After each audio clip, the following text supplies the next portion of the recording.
Bien sûr, de Moraï Rabotai, j'espère que vous allez bien, que vous avez passé une bonne journée, une bonne semaine. La paracha de cette semaine, c'est la paracha de Pinchas, mes amis. Pinchas, on connaît la fabuleuse histoire de Pinchas ben Elazar, le fils d'Elazar, d'Aaron à Cohen, qui a vengé le nom d'Hachem. Mais bon, on va pas parler de Pinchas, on va parler d'un autre sujet qu'il y a dans la paracha. Il y a 5 filles, 5 sœurs, les filles de Tzlofrad. On a quelques semaines avant de rentrer en Eretz Israël. Et les 5 sœurs, elles vont aller voir Moshe Rabbeinu. Et les 5 sœurs, elles vont dire à Moshe, Moshe, maintenant tu vas faire le partage de la terre d'Israël. Chaque tribu va recevoir sa part. Et jusqu'à ce moment-là, c'est pas logique. Jusqu'à ce moment-là, ce qui était fait, c'était qu'il n'y avait que les garçons qui recevaient un héritage.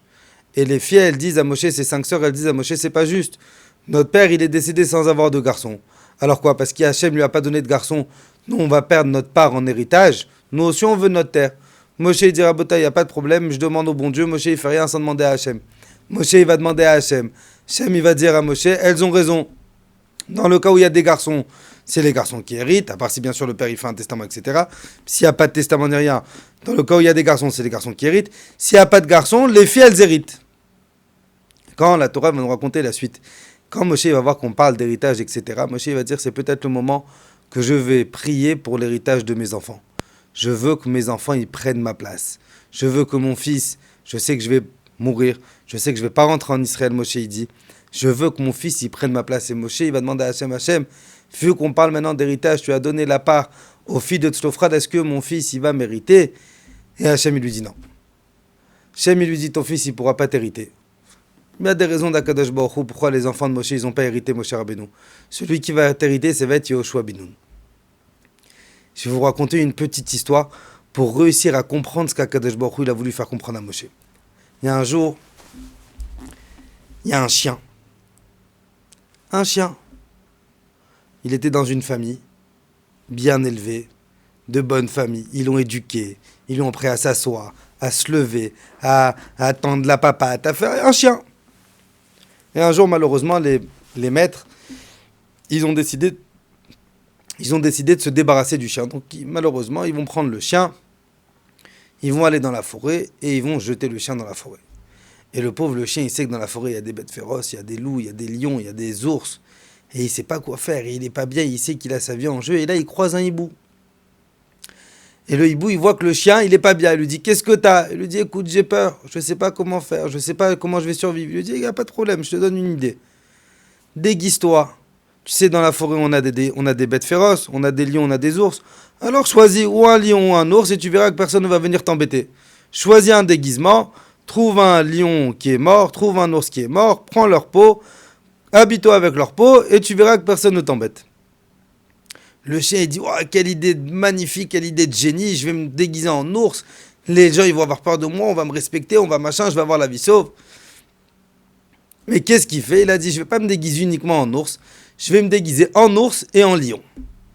Quelque temps plus tard, le lion, le roi de la savane, le roi de la forêt, pas vraiment de lion dans la forêt, mais bon, vous avez bien compris que c'est une image, le roi de la forêt il va décider d'appeler toute la cour. Et t'as tous les animaux qui arrivent. Mais le roi, il voit qu'il y en a qui manquent.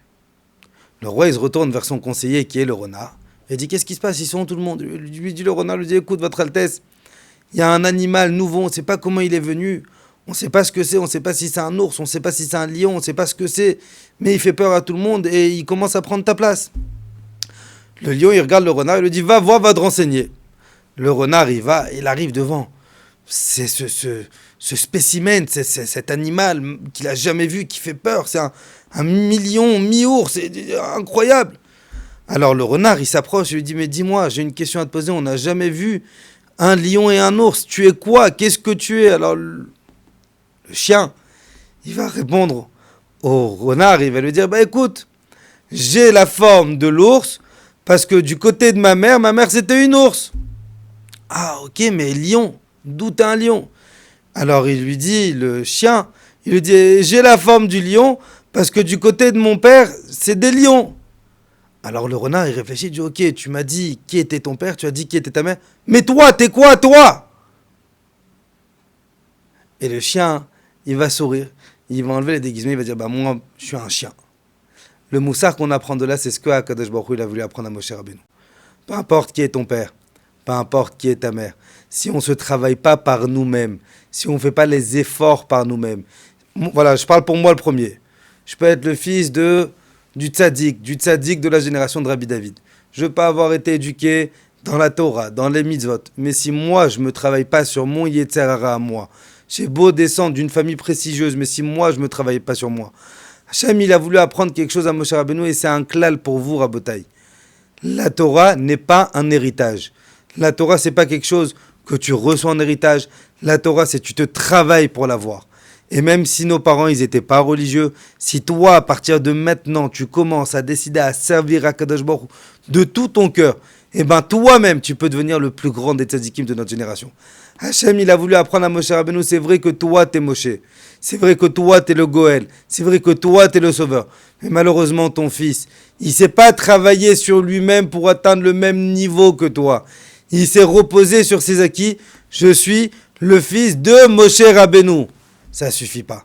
Si tu vas atteindre un niveau, il faut commencer à travailler. Et le moussard, le plus grand moussard de tout, c'est que même si tu n'as pas été éduqué dans ce niveau, si tu décides à toi de commencer, Bezrat Hashem, à atteindre un niveau, et ben Hashem, il te donnera les kochot pour réussir à atteindre ce niveau. Je vous souhaite, Bezrat Hashem, une bonne journée, une bonne semaine, un excellent Shabbat, Bezrat Hashem, que le mérite de Rabbi Chaim Pito vous protège. Amen.